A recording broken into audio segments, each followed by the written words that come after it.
And so it's, like I said, it's written in a very flashy, rhetorical way. It's very accessible.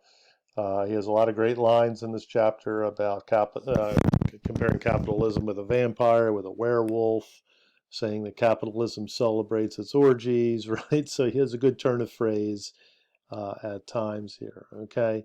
And so as we scan through it here, I'm just going to highlight one part from this chapter uh, and above all, okay? And so it's this part here, right, where he talks about the working day, right? So he gets this from a report. This is a report by a government worker in England who went uh, into a factory and in order to see if the rules were being followed, if whatever the workday was at this time, I think they were maybe 10 hours or something like that, right?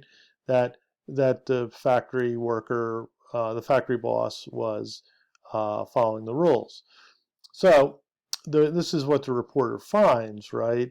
That um, this, right? So what he basically finds is that um, the workers are, um, have to come in at a certain time and work till a certain time. But during that, all during that time, the factory owner is constantly asking or trying to get the workers to uh, come to work a little bit early, stay to work a little bit late, etc., right, during the course of the day.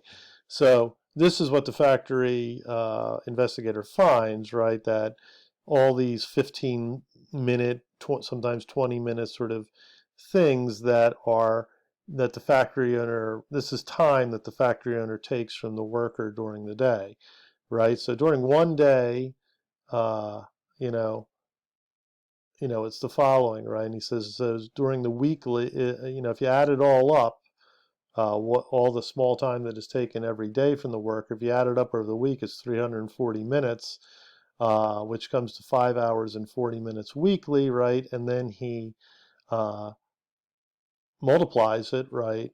And so by the end, right, you're uh, losing over the course of a year, if you add up all these little 15-minute fragments, you're losing 27 working days. Okay, so this is what Marx uses as sort of his parable for capitalism, right? And it's a parable about how capitalism is taking time away from the worker,